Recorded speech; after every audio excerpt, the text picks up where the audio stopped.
Peter Chapman, and I want to welcome you to another one of our SKUFood Recipes for Success, which are presented by FCC. And I want to thank you for joining us today in our session, and we're going to spend some time today talking about subscription boxes and some of the other different options you have for selling some of your products online. And this is our fourth in this series, and really excited to welcome Carolyn Crew with us today.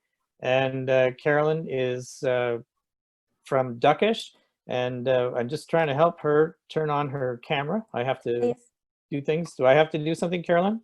I believe so. Okay. All right. Let me make sure that I can do that properly. There we go. There I am. There we are. Welcome. Hi. Thanks. So I'll say welcome back, because this is our fourth Wednesday in a row, and I want to say thank you very much for sharing some great insights. And I think I mentioned last week that I've been getting emails saying how much people appreciate your real life insights into some of the challenges they face. So thank you for sharing. So my pleasure. All right, and as for us, our recipes for success are meant to be designed for producers and processors in the industry, and we want you to ask questions. Feel free to use that Q&A button at the bottom of your screen, or you can enter them in the chat as well. And I'll keep an eye on them as we're going through, and we definitely will take a pause to answer some of your questions and make sure that we're addressing and answering the things that are important to you, because we do our best to make sure that we're covering all the relevant information. But if there's something on your mind, then we definitely want to try to address it. So take advantage of that. And Carolyn, maybe you could explain a little bit about Duckish. I know in the last few weeks we haven't seen a little bit of sales generated from our sessions, which is awesome. So maybe just explain to people a little bit about what you do with the business and how it's grown. Sure. So the business is called Duckish Natural Skincare. And what we do, we make natural skincare products, so body care, bath care, and a little bit of baby care. We're based here in Halifax, Nova Scotia, and we've been around since 2015, and we have grown and learned all kinds of random crazy things along the way. Yeah, we're still going strong, and hopefully I can bestow some gems that are useful for you guys. Yeah, no, I think that it's a great story, and we've learned over the 3 weeks how you've built the business and different channels that you're using to do that. And today we're going to learn about one of the other ones, subscription boxes, which I think is an opportunity a lot of people don't consider. And it's a sales avenue, but it also does some other things for you, which we're going to dive into and talk about. So sure. So a little bit about SKUFood. So SKUFood is in place, as it exists to help producers and processors, and the short description of what does SKUFood do is that we try to help you get your products on the shelf and in the shopping cart. And I use my background. My name is Peter Chapman, and I use my background, which is over 30 years, which I don't like that number, but over 30 years working in the food industry. I started working at a grocery store in high school, and never ever thought that was where I was going to end up. But after going to school, I moved on to Loblaw companies, where I spent 19 years working with Loblaw. And then for the last 12, I've had the privilege of working with different producers and processors from one side of Canada to the other, and also traveling and speaking about the retail industry and what's happening. And obviously right now, I've had to adjust my business model, where we don't have any conferences or events, and we're not going to have them for the foreseeable future. So we've changed some things here at SKUFood to address that. And just like I would tell you that you have to change your producing and processing business, we've had to make some changes on our end too. So I'm now doing my work from home, and I keep my shopping cart here in the office with me. If I turn the camera around, you could see it, but I won't bother doing that for you today. But it is here with me, and hopefully we'll be back having some conferences and events soon, so that we can get back to seeing each other in the same room. But right now we make the best with what we can. So one thing about our recipes for success, which are presented by FCC, it's great to have them on board. And FCC are really the only Canadian lender that are 100% invested in Canadian agriculture and food. And that's, I think, a great claim to fame given how our industry has stepped up during this whole pandemic. So you're probably familiar with FCC's support of agriculture, which has been their core business, but they also support the whole ecosystem that surrounds that. And they finance food processors, manufacturers, wholesalers, distributors, equipment, and packaging suppliers. So they're really from one end of that value chain to the other. And they work with customers at every stage of their life cycle, from small artisanal business right up to large producers and processors who are exporting globally. So I think that I'm sure you would be able to find some financing options from FCC. They include different things like cash flow, equipment and inventory financing, expansion and construction, real property startup, diversification, and so much more. So if you're in the food industry, I would always encourage you to consider FCC as an option. And no doubt that as we go through this whole challenge right now, where some people's volume is up and some people's volume is down, having that credible support on the financing side is really critical. And hopefully now we're starting to see things opening up a bit, and our economy starting to turn a bit, and people finding safe options to bring their people back to work. But certainly those businesses like Duckish, who have had a good online presence where we've had so many more people shopping at home, is I would think, Carolyn, has been a really good thing for your business during these challenging times. Have you seen, do you think you've seen more people shopping at home since? Our online sales, both our website and our Amazon store, are way up. Mm-hmm. Yeah, and I think that's consistent. Well, and I know I'm always hesitant to use our own house as an example, but there's definitely been more boxes. I noticed today when I went to grab a bite to eat at lunch, there was one on the island in the kitchen that I hadn't seen there before. So so I guess we're part of that whole thing. So before we get into talking about subscription boxes, I wanted to understand from the people who we have online today, and I just wanted to do a quick poll and see whether any of the people who are online have actually purchased or received a subscription box. So I just want to get a sense from you whether this is a part of the marketplace that you have some experience in. So it's kind of a yes or no to the first two and a yes or no to the second one. So it's interesting to see how many people have, and it's not something I understand about the size of the market. And I guess I'm not sure exactly how big this is, or whether there is a number that says huge. Do you know that number? I don't know a number, but yeah, I can, yeah. It's probably big. And from looking at the people who are responding here, and we do appreciate your input. You know, it helps us to kind of get a sense of who we have. And obviously you're more giving than you are receiving on our group. But so it looks like about 20% of the people have purchased a subscription box, so 1 out of 5. So I would say that's a pretty good number. And 1 out of 10 have received them. So I guess the people who are on our call today, they're more givers than receivers, maybe. I don't know. But interesting to see those numbers that you know, 1 out of 5 have purchased them, and 1 out of 10 have received them. So that's it's interesting as we kind of get in. And Carolyn, maybe tell us, how did you get interested in this concept as part of Duckish, as part of your model? Sure.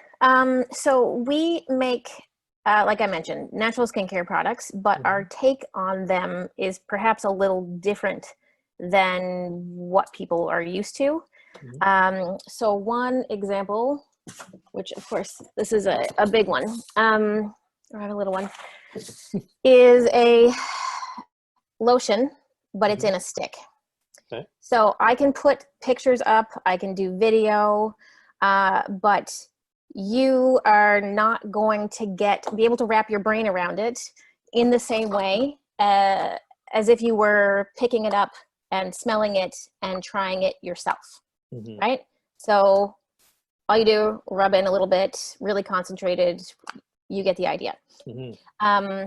I can't. Most people would be used to squirting something out of a bottle or a tube. Yes, though, right? yes. So, but there's like a tactile sensory thing that happens, especially with skincare products, that is really hard to replicate online, right? So you may be interested, intrigued, you know, you can read our testimonials and reviews and, you know, be interested, but it's not the same as being in a store and being able to pick it up and smell it and see it yourself.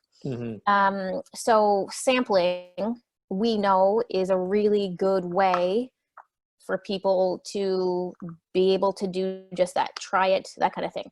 But for me to do online advertising or any of the conventional things to get you to take the risk and buy it from our website and then get you to pay shipping and the whole thing is going to be expensive, right? Because it's a perceived risk that I have to spend all kinds of money and do all kinds of content to try to mitigate for you so that you feel okay about making that purchase online. So a subscription box is, so for people that aren't familiar with it, is someone starts a business around the idea of having this box of curated items that they have grouped, you know, they've done the research, they've done the discovery, they have picked the best products around whatever theme for you, their customer. You buy the box, either it's a one-off, usually it can be a subscription model where you get it a couple times a year, and that box arrives on your doorsteps and you go, wow, look at all these cool new products that I never had to research or anything, right? They just arrived at my doorstep. So for us, it is a fantastic way to connect with our end customer and get them to try one of our products. And ideally, there's a bunch of different subscription boxes out there. They're for food, fitness, health and wellness, chickens, horses, like every possible theme you can imagine. There is a subscription box business out there that caters to that audience. So we have basically tried to work with subscription boxes that have a budget to buy products. We don't give them for free, although lots of them will ask you for a free product. But we choose them with the intention or with the idea that their end customer, the person who's buying the box from them, is the same as our end customer, right? So we're not trying to get products into anyone's hands. We're trying to get it into the hands of people who we know are into health and wellness and who want products with great ingredients and who want versatility and all those sorts of things. So every week you've gone back to that target consumer. It's always based on that. Yeah, I agree. I think that's so important for people because we lose sight of that. We get so focused on getting going that we lose sight of that. You got to focus on that target consumer. Absolutely. And so the subscription box, just to like wrap up my thought, is a way for us to get that sample into someone's hand that we get paid for. So it's awareness for us, and it also puts money in our pockets. Yeah. So it's win-win, but you have to be careful. Yeah. Okay.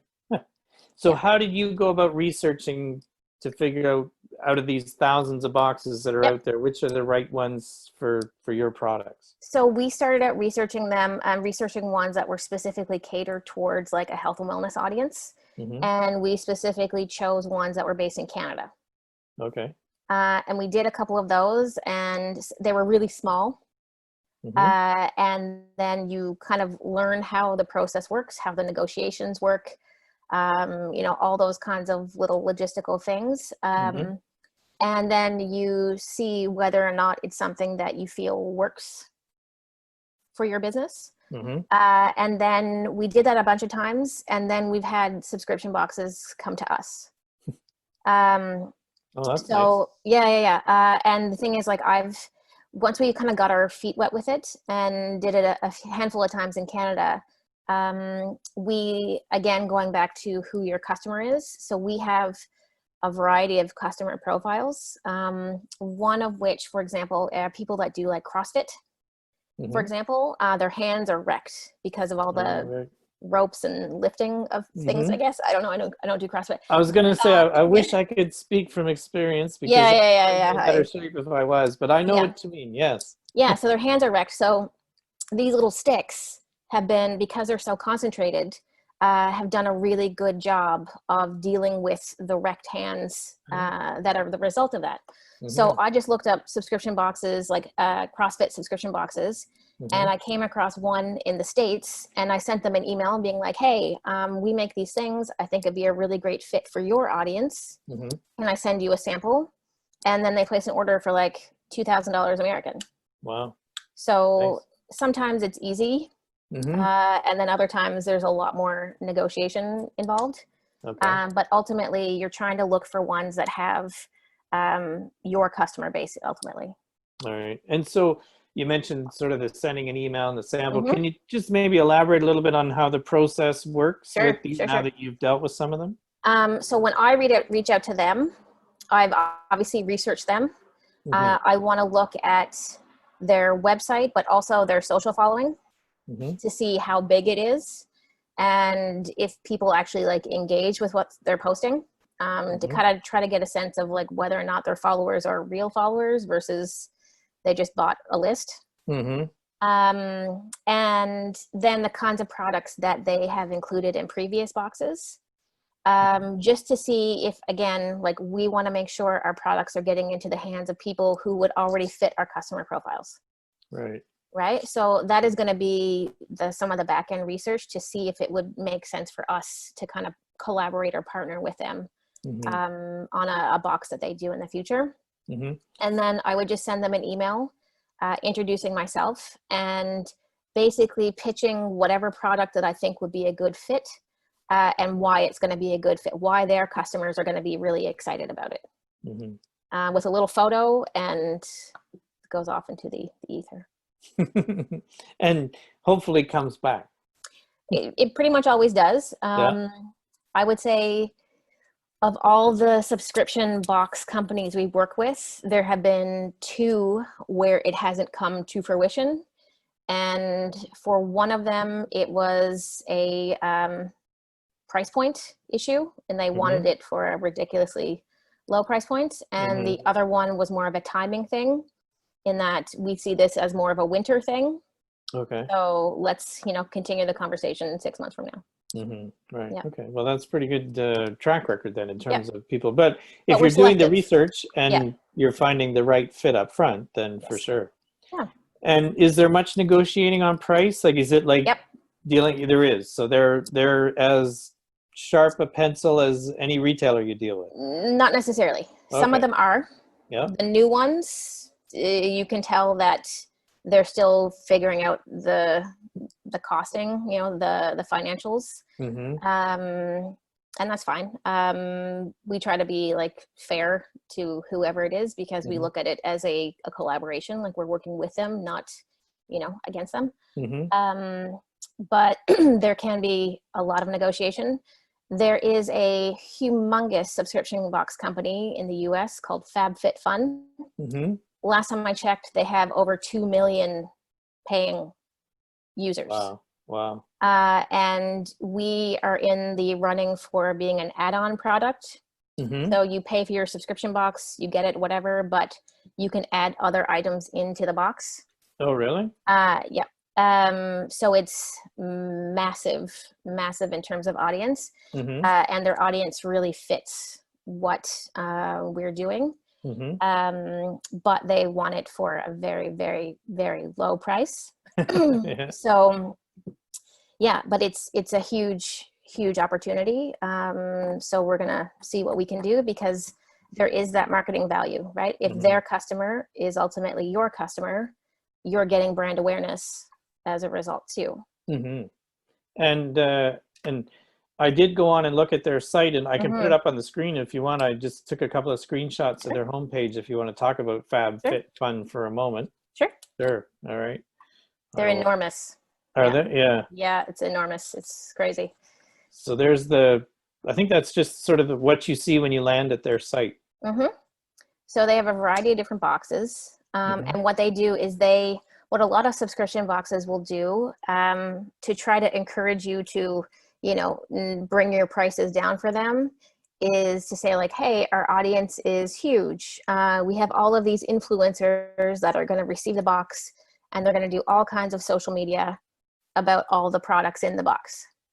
Not necessarily 100% to be trusted, because just because an influencer receives the box doesn't mean that they're going to do a post about your specific product. It doesn't mean that your product will make it into any of their marketing at all. But you have to basically learn how to ask the right questions to decide whether or not it's a good fit for you. The other thing that we've done, so there are a couple other, aside from FabFitFun, there are a couple magazines that have started subscription boxes. Okay. So two we've worked with in Canada. One is Explore Magazine, and the other one is called Maple Magazine. Maple Magazine is very health and wellness. They're based out west. Explore Magazine is very like National Geographic, like adventure tourism, that kind of thing. And they have a thing called the Gearbox. So what we did with both of those is we kind of did a tradesies, where we got X number of dollars worth of advertising across all of their platforms in exchange for X number of dollars worth of product. And that worked really well. Oh, really? Yeah. So like with Explore, I think we gave them maybe $2,000 worth of product, and we got nearly $40,000 worth of advertising. Wow. Okay. Interesting. So, and I guess the subscription, if you think about what a magazine was, that whole subscription model, like they would send you a magazine and it's, if you think of the business concept, it's a bunch of information packaged that comes to you once a month to your house, or quarterly, or whatever the magazine is. The subscription box is just products that come to you. So it's really, that's interesting to think that magazines are evolving to that, because they are definitely an industry that's been hit pretty hard with the whole online presence and offering. So that's interesting. And they would have consumers who would be perfect in, they would have a well-defined target market, right? Absolutely. Yep. So again, but the process is always the same, in that you're researching that business to figure out who is their end customer. Is it the same as mine? And then for what they're trying to put out there to their customers, what is the best product? If I have many products, what is the best product that I can offer them that would be a good fit for their customers? What's the lowest I can go in terms of price? Because they're going to try to whittle you down. So like, it's really helpful to know exactly how low you are willing to go. And that could be based on like cost recovery, and you view it as a marketing exercise. Or it could be like, hey, I'm covering the cost of my product plus a little bit, but the exposure to their audience is massive. Right? So there's no set equation per se, but and there's always, like any kind of marketing activity, there's a level of risk. But if sampling and trying a product is really the thing that is going to win over those new customers, this could be an interesting avenue to explore. Because like I said, there are subscription boxes out there for everything. And I noticed there's a question there that just says, how did you find the subscription box groups you wanted to work with? Is it really a matter of Google and the internet? And just doing a lot of searches and saying subscription box for people who go cycling, or subscription box for the CrossFit, the way you mentioned it earlier? So like because we have about 6 different personas of our customers. So people that use potentially even the same products, but for different purposes, right? They buy it for different reasons. They use it in different ways. We basically always start with who is our customer, who else has this customer. So we started kind of broad with the whole health and wellness thing, because we do baby care products, baby skincare. We've done a lot of like mommy baby kind of subscription boxes, which is another avenue. Like really, we've done a couple other like athletic, not necessarily CrossFit, but like subscription boxes that cater towards athleticism. So like it could be snacks, workout gear, and skincare products. So do you try to send consumers to these subscription box sites? Is that part of your marketing, or you really say once you've sold them the product, it's their job to sell their boxes? It's their job, in my opinion, it's their job to sell the box. I am happy, just like when I sell to a retailer, I am totally happy to support them in whatever way I can. But I'm not necessarily going to like invest in paid advertising to sell their box. Right. They have to take some ownership on selling their own product. But if they, tag us in social media posts or any of those sorts of things, we absolutely share it on all of our channels. Sometimes we'll include it in our newsletter, like, hey, we're in whatever subscription box this month. So we do what we can to like reinforce them and support them. You don't tell people you paid to be in there. You position it as you're excited that they selected you to be in there. Yeah, because we are. Yeah. And is there choice? Like you talk about negotiation on price, but if I'm somebody who's curating one of these boxes, is there, are there some where you think they're like hard to get into? And you like some people FabFitFun, right? Very hard to get into. And interesting, because and that's really just a function of how many people they have on their list that they can generate volume with. It's the power of suppliers, power of buyers, like Porter's 5 forces. If you want to go like super like old school business stuff, like FabFitFun with that number of suppliers, or sorry, that number of customers, they have all the leverage, right? Brands are dying to get in to their boxes because it is enormous exposure and also enormous revenue from them. Sure. But you have to basically be willing to sell your products to them for almost nothing. Amazing. Right? So yeah, I guess it's well, and it's no different than people paying to be on the shelf at a retailer, right? You're paying for the shelf space, and so it's the same logic as so many other selling on so many other channels. Just the parts are just a little different, but same logic in many cases. So do you see this segment of the market growing? Do you see with it like that with, and I'll ask you kind of a two-part question. One, do you see it growing overall? And then the second thing, within your business model, do you see it being more a higher percent of your sales mix? I would say yes and yes. I do see that industry growing because convenience is not going away. And I think a lot of subscription boxes are in some ways selling convenience. Like, hey, I'm going to bring you to your doorstep, right? All of these cool products that you can try out for this low cost, and you had nothing to do with it, right? You did no research, nothing. Just magically they've showed up on your doorstep. So I don't think that desire is going to go away anytime soon. And the fact that almost all of them are online, I think, like we talked about earlier, online shopping is not going away anytime soon. And like I said, I think it's an interesting way to engage with audiences.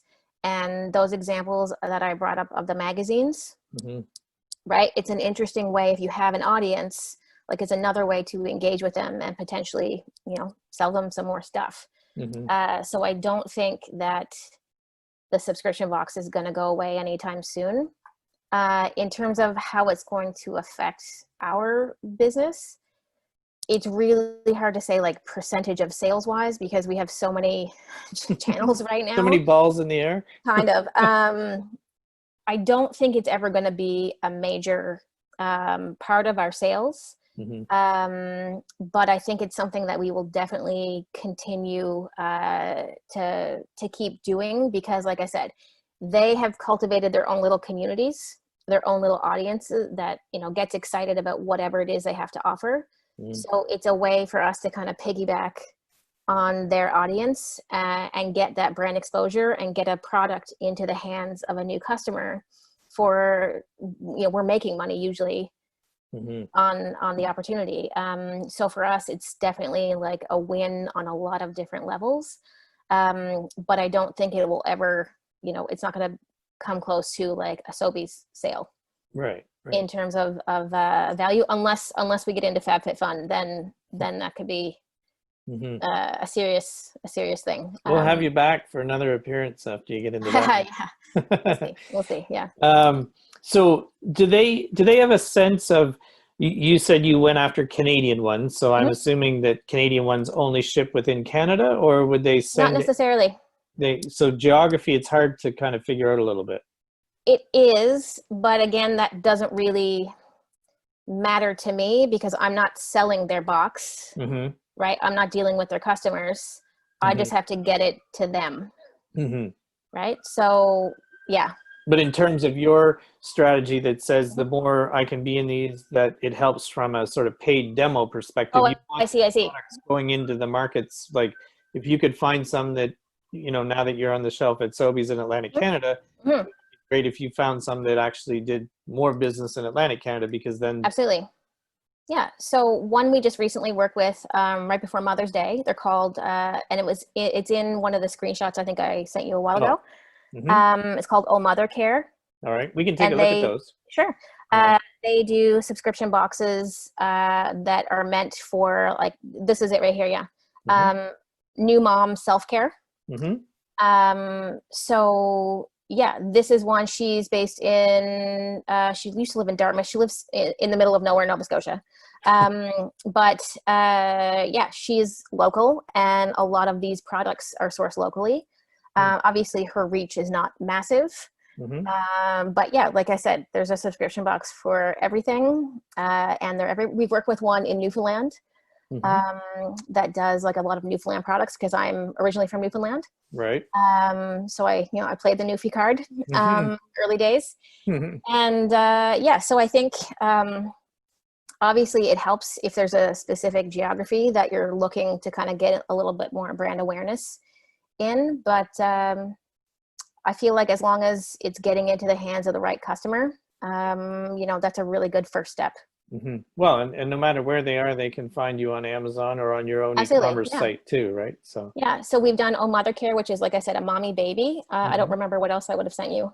Oh yeah, this is another one. This is Nova Scotia. It's called Nova Box. And she sources products that are local, that are made in Nova Scotia. She has a lot of corporate gifting, and a lot of gifting for people that have some sort of like affiliation, association, like they grew up in Nova Scotia, but now they live out west.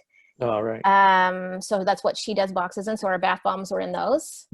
I see Rousseau chocolates there, and a Maud Lewis coloring book. Absolutely. Yeah. It's all Nova Scotia stuff. This is one, this is a health and wellness one. This is early days, and we were in one of their first boxes called Lovish Box. I think it was for people who were recovering maybe from like illness in some sort of way. They're convalescing. So she put together products that were meant to kind of like, you know, self-care, help with that kind of thing. And what else do we have there? Oh yeah, Wad Bomb. So the picture of our stuff is cropped at the bottom, but it would be at the bottom, right? And this is the CrossFit box that I mentioned. Oh, okay. Yeah. Yeah. So they ordered a bunch of our mini lotion sticks. And what else did we have? Oh yeah. So this is Maple Box. So like I said, this was a new magazine that was started at West, all health and wellness, really beautiful publication. And they were looking for health and wellness products. I actually met her at CHFA in Vancouver. Oh, okay. So you can, so people who are doing subscription boxes, no different than a distributor, you can meet up with them. They're going there to source products. Right. Yeah. And we had a nice chat, and we ended up in some of her boxes, and she had lined up a lot of interesting kind of health and wellness influencers and bloggers. So we got a lot of social media kind of love as a result of being in that one as well. Okay. Yeah. And so I do see a couple of questions, so maybe we'll just take a pause and address those. So the first one is, do you add anything with your product in the box that's a to great make question. it easier for someone to find you? Yes. So with most subscription boxes, usually they'll put in like a little card that kind of gives an overview of all the products in the box. So we always give them like a little blurb. Often we'll try to put in a coupon code to again encourage, that's specific to that box, to encourage people that have tried the product to come to your website. You know, you get the idea. We'll put in things about our social following. So our Instagram handle, you know, for Facebook, that kind of thing, to encourage people from their customer base to follow us online. And does that have to be right in your package, or they're willing to put a separate? They're willing, usually they card? put together this kind of overview card. Most of them do. Some of them have let us put in actual little coupon cards like I showed you before. Usually they're really willing to like add as much content to the box in whatever form that is as possible. So it's been pretty easy to kind of get in those extra bells and whistles that help people connect with you after the box has, you know, gone. Right. But yeah, that's a great question. Great. Now, do you think they're, and this is my question, I'm jumping the queue here on the question thing. Sure. You just got me thinking about something. So when you say that they like to add value and they're usually willing to help the consumer find you, you know, one-on-one kind of thing. Do you think they're more interested in selling the next subscription box to that person, or is it that they want to make the products work? I think it's a bit of both. I mean, I don't know what's going on in their heads exactly. But if it were me, I would definitely be concerned about people feeling they got value from the box that they actually have, and doing it so well that they're excited about buying the next one. But I've never actually really asked them about that. That's a good question. Yeah. All right. So let me go back to the other questions here. Sure. So this is from Ron. It's, do you have any FDA or other consumer protection agencies / labeling issues when you're selling across the border? So that's interesting because it's not at retail, right? It's not at retail. Yeah. So is it different for you, or? No. The only thing that we've come across is just the idea like of customs and duty when you're sending boxes with value of, you know, above X dollars. But because it's not going through the normal channels, we haven't really had to do anything special on the labeling front. I mean, our products like have pretty basic, clean, simple ingredients in them. So like there's nothing really to be concerned with, I guess, on the like legislative front. But in terms of selling, like if we want to continue, or right now we sell to individuals in the US, but if we wanted to sell to retailers in the US, we would probably change our labels. Right now our labels are totally bilingual, and our products are really small. So if I can free up any real estate on a label to, you know, make fonts bigger and that kind of thing, then I'm definitely going to do that. And we have so in Canada, we have NPN numbers for most of our products. And there's similar, my brain is dying right now, similar legislation, obviously in the US for natural products, but we haven't gone through the kind of paperwork yet to go down those channels in the US, but it is coming down. It's put it on the list. Yeah, as the market opportunity grows, then you explore them, right?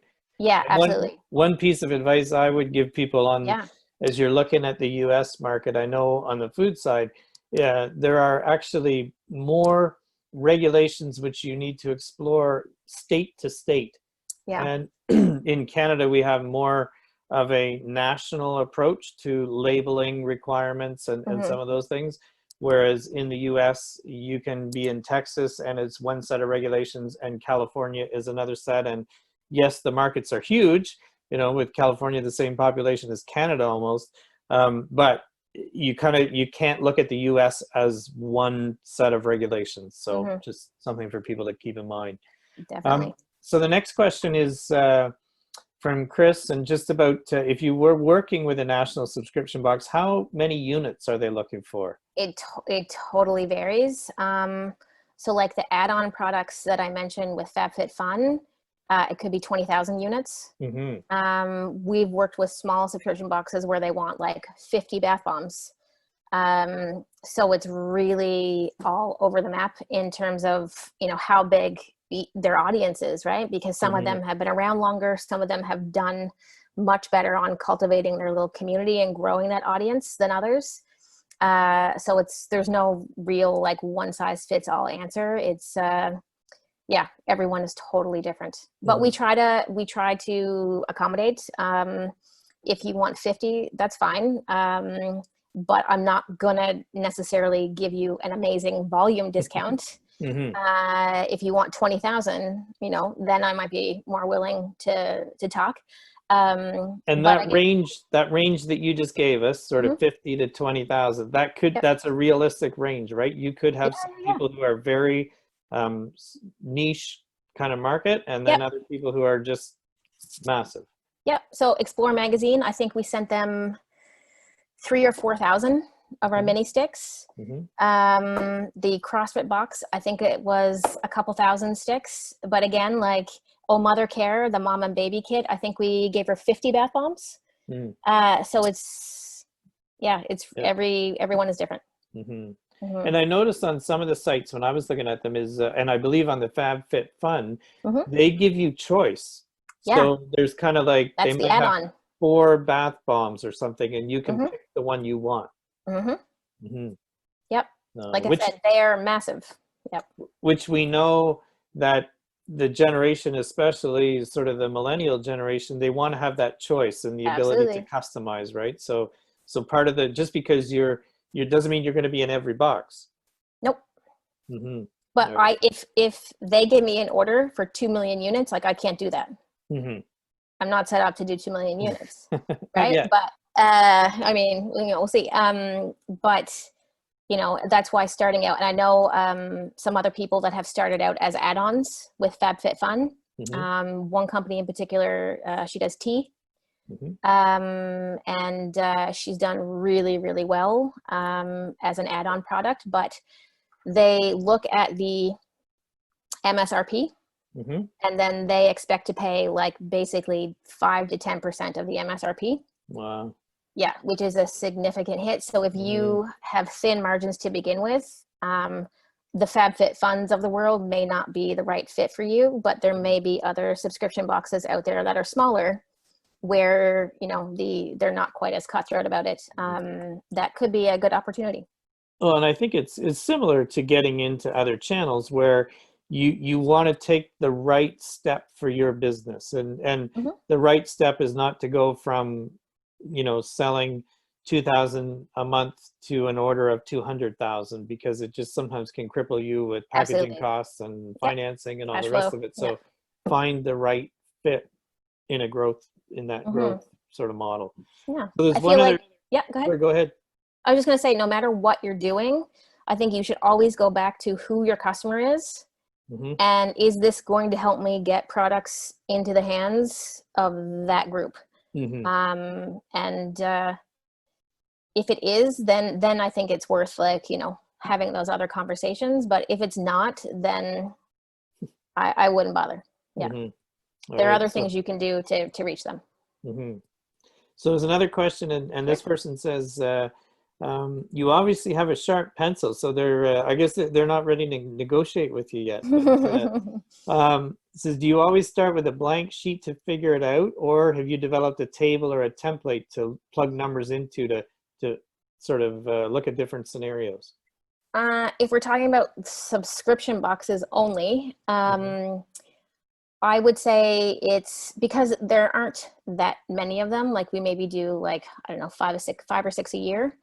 At this point, we don't have like a set table Excel sheet that we go by, because like I said, every single one of them is different. And like I said, if you want to buy 50 lip balms versus 20,000, obviously the conversation is going to be different. So I'm happy. So we obviously have wholesale rates, right, that we use to work with the retailers that we are right now. And that will always kind of start the conversation, the wholesale rate. So something like 50 units is probably going to be pretty close to the wholesale rate. But as the numbers, you know, the volume goes up, we're open to negotiating, because we look at that relationship as like a win-win for everybody. The subscription box owner gets a cool product to add to their box that's going to delight their end customers, and I get my product into the hands of that same end customer. So we really try to like figure out a way for everybody to be happy with the arrangement. So I guess short answer is that no, we don't have a structure.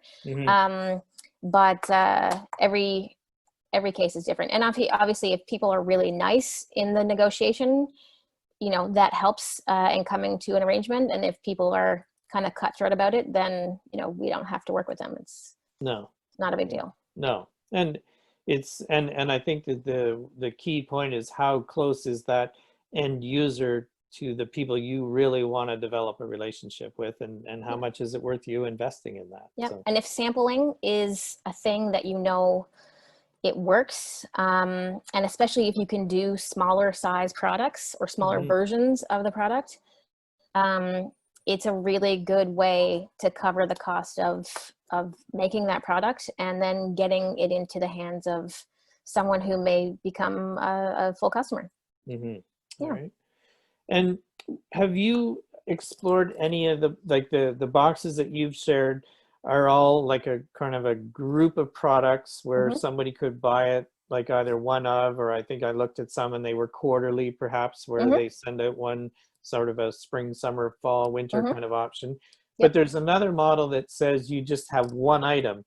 And I was thinking, like, for Christmas this year, I'll show you.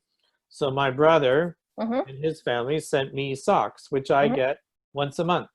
There are socks. I was just going to say, there are socks. Yeah, subscription boxes I got for socks. Ninja socks, Nice. which I might not have bought, but I do have those. I have toucan socks, which living the dream. Yeah. Yeah. So is that kind of a model that you've explored, that sort of one of, like, and I'm assuming, I mean, these, when I get them, like this one here, the label's still on because it just came with this pink. I don't have a shirt to match that yet, but anyway, they have different labels, so they're obviously buying them from people. So is that something you've looked at, or more just the ones where they bring different products together?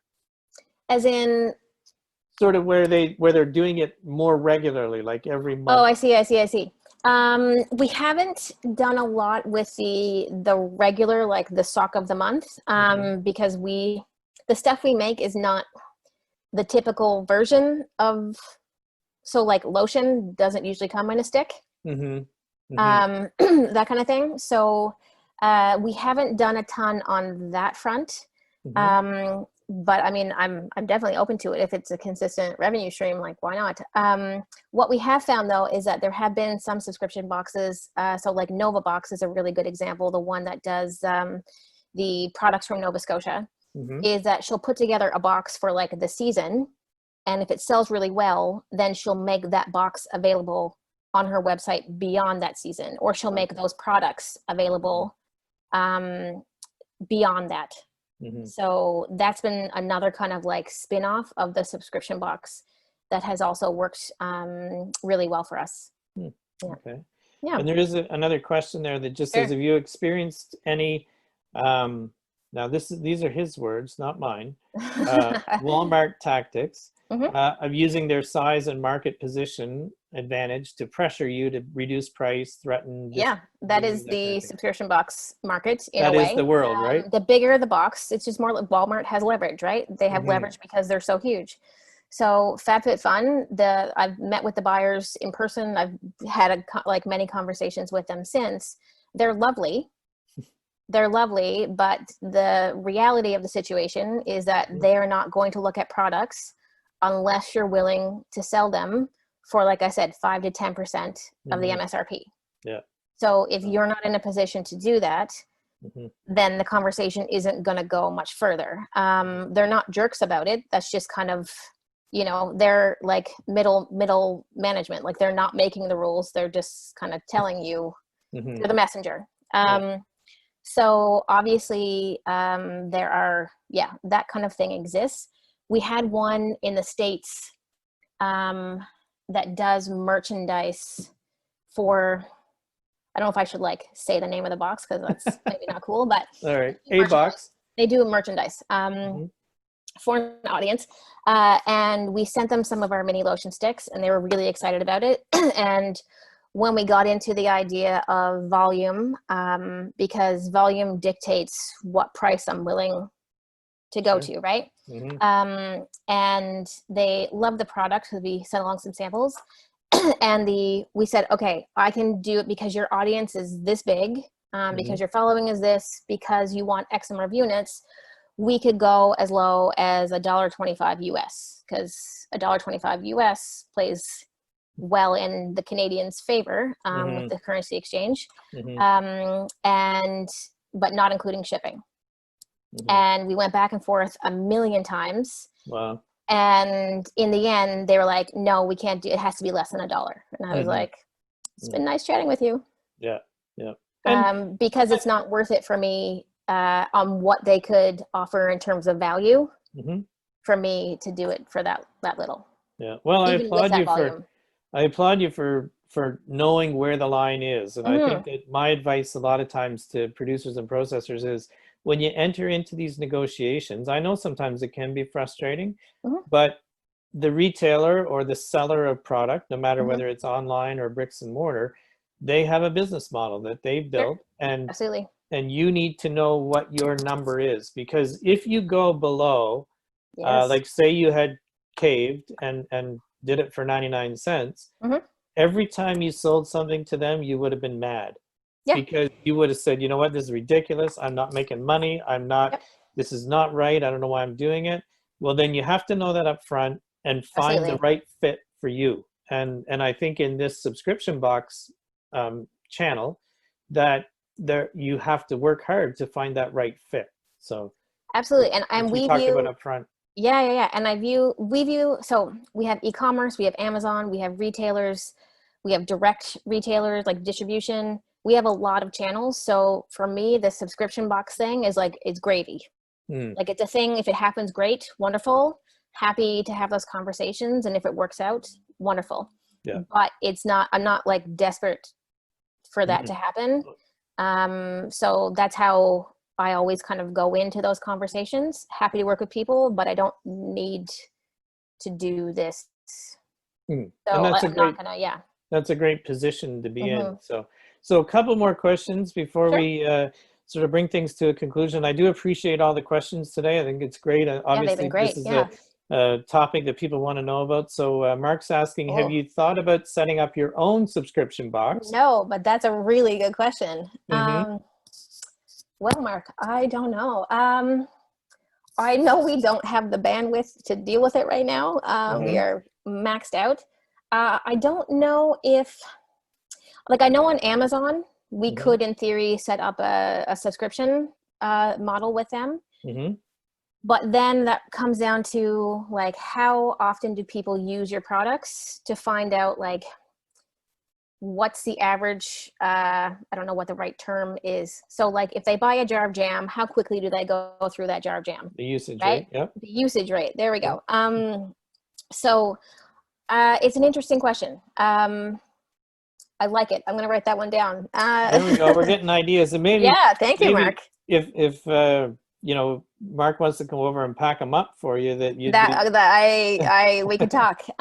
What I want to do, if we're like getting into it, is right now we do like some really great body care, bath care, that kind of stuff. I want to get into like shampoos, conditioners, deodorants, the things, soap, the things that people use like on a day-to-day basis, because I feel like those are the items that really make sense for a subscription model. So yeah, I don't know if I would do it with the product line we have now exactly, but it's like I said, I'm gonna write that down. All right. Yeah. So we do have a few more here, questions that have been coming in. So from Cindy, how do you know the lowest price you would like to offer to the subscription box people? I know what my costs are. First and foremost, to make each product. If we do these sticks in 5 different scents, I know how much it costs me to make each and every scent, right? Tea tree versus mint versus lavender versus unscented, right? So you have to understand how much it actually costs you to make the finished product to begin with, before you can even attempt to figure out how low you can go. I use that as like a really basic kind of starting point of like, definitely not going to go below that. And again, it depends on the buyer, right? So like, do I really desperately want to get into their box? Are they buying a ton of volume?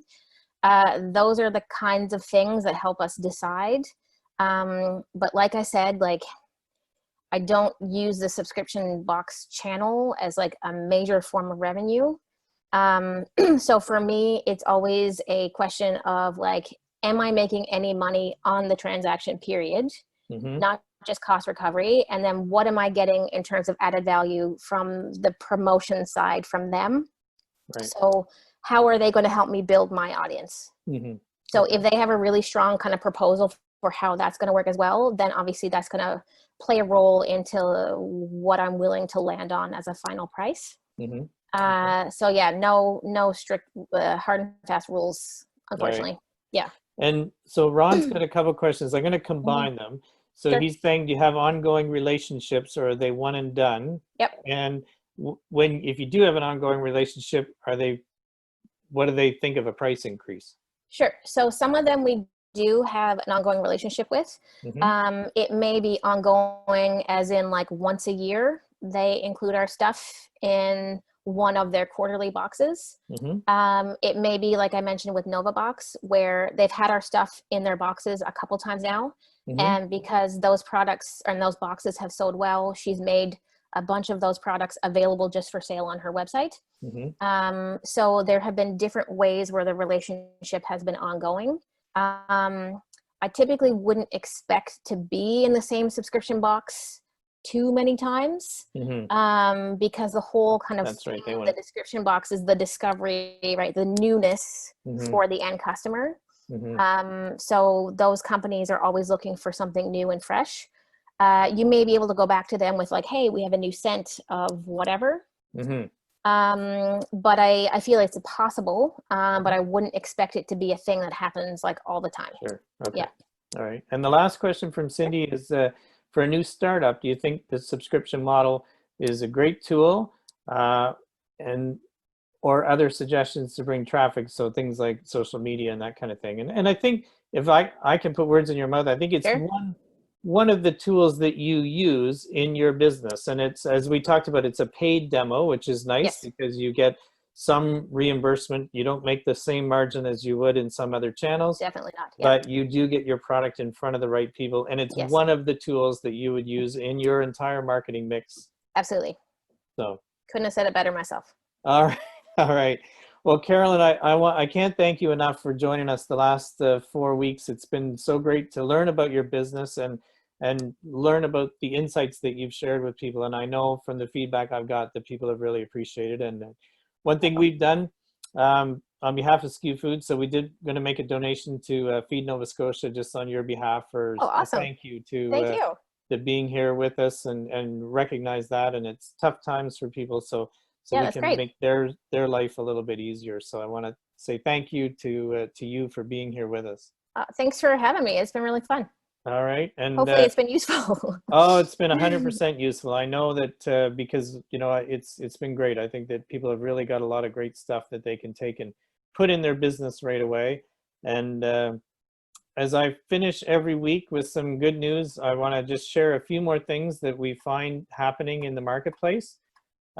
So a couple different things that I was able to find this week were from Bothwell Cheese in Manitoba, where they used some milk from dairy farmers in Manitoba to produce I think it was 60,000 liters of milk that produced over 6,000 kgs of cheese that'll be distributed to Winnipeg Harvest Food Bank. So a great thing going on out with Bothwell Cheese. And I know in our own backyard with some of the dairies that we have here, I talked to some of them, and ADL over in Prince Edward Island has donated tens of thousands of cans of evaporated milk, and they did that in conjunction with Sobeys to be distributed to people in need. And another one that you see on the screen there is from Masternardi for Sunset Produce. And the reason for this one, it wasn't a donation, but it's that they have their 2020 summer interns. And I think that businesses should be applauded during these challenging times for really bringing students on to learn about the food industry and become part of our industry. So I applaud them for doing that, because I know in some other industries, I know in the legal profession, for example, that they're not taking clerks. They've told them they're not going to take them because of the challenges right now. So I applaud Sunset for doing that and bringing people into our food industry and giving them exposure and also teaching them. And this is another thing that I am a part of because of being a part of Food and Beverage Atlantic, but we're starting to see virtual trade shows start to happen now. So if you're a producer or processor, you should really think about how can you be involved in a virtual trade show. So this is something that's happening at the end of June, and it's a totally different way of marketing your products, but they've got retailers and distributors lined up to be there. And it's something that we all need to start to think about, as in-person trade shows are not going to happen for a while. And finally, I saw this one from IFCO, who supply what we call reusable plastic containers, or RPCs. So they donated a number of RPCs to Meals on Wheels so that they could deliver meals to people who are in need during these challenging times. So people from one end of the food supply chain to the other are stepping up to try and help people get through all the challenges that they're facing right now. So I think every week it's so great to explore and find more of these. And the last thing I'd like to do is just invite you to join us again next week. I think you'll find in the chat there should be a link so that you can join for our Recipes for Success and for the first week of June, where we're going to talk about search engine optimization and Google Analytics, which are all challenges. But I'm really excited that Gail Pallas from Agritech U is going to join us. And Gail really has a great knowledge of this, but she has a food background. So we're going to talk Google Analytics and SEO, but for food and beverage processors, not for tech people, but for those of us who are making food products, but need that foundation of internet marketing. So we're going to do that next week. And then we're going to do 3 more in June about internet marketing. We're going to talk about building communities. We're going to talk about social media, and we're going to talk about influencers. So really hope you can take advantage of those sessions with us with our Recipes for Success, which are presented by FCC. And thank you again, Carolyn. Really appreciate you being with us. And look forward to seeing your business continue to grow and be successful. Thank you. All right. Bye. Bye now.